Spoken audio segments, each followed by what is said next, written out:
উলুবেড়িয়া শহরে অবস্থিত কালীবাড়িতে হাওড়া জেলা তো বটেই, পশ্চিমবঙ্গের বিভিন্ন জায়গা থেকে প্রতিদিন অজস্র ভক্ত আসেন।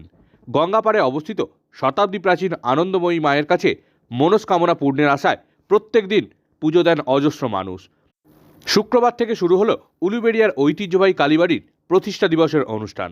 কালীবাড়ি সূত্রে জানা গেছে, এবার 106তম প্রতিষ্ঠা দিবস উদযাপন উপলক্ষে 4 দিনব্যাপী নানা সাংস্কৃতিক ও ভক্তিমূলক অনুষ্ঠানের আয়োজন করা হয়েছে। গঙ্গা আরতি, কীর্তন, শোভাযাত্রার মতো নানা অনুষ্ঠান অনুষ্ঠিত হবে। শুক্রবার কালীবাড়ি প্রাঙ্গণে এই অনুষ্ঠানের সূচনা করেন রাজ্যের মন্ত্রী পুলক রায়। উপস্থিত ছিলেন উলুবেড়িয়ার মহকুমা শাসক মানস কুমার মণ্ডল, উলুবেড়িয়া এসডিপিও শুভম যাদব, উলুবেড়িয়া পৌরসভার চেয়ারম্যান অভয় দাস সহ অন্যান্যরা। এদিন সন্ধ্যায় পত্রিকা প্রকাশের পাশাপাশি গঙ্গা আরতিও অনুষ্ঠিত হয়।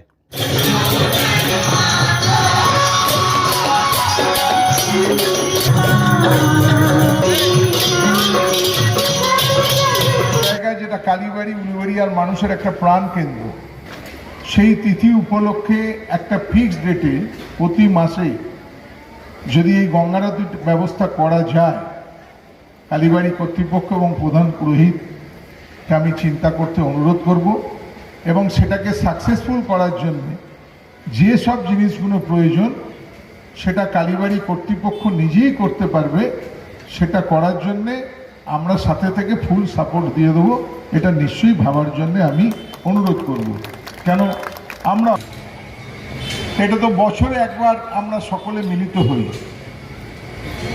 যদি বেশি করে জনগণের জন্য যেন কাজ করতে পারে, সেই মায়ের তাদের যেন পজিটিভ এনার্জিটা আরও বেশি করে আমি সেটার জন্য মাসে যদি একটা গঙ্গারতির ব্যবস্থা হয় এবং ফিক্সড গান, ফিক্সড ড্রেস, যেমন আজকে যেমন শুধু আমরা প্রদীপ জ্বালিয়ে করলাম, আগামী দিনে প্রদীপ নয়, শঙ্খ থেকে, সিঙ্গার থেকে 4-5টা আইটেম নিয়ে যদি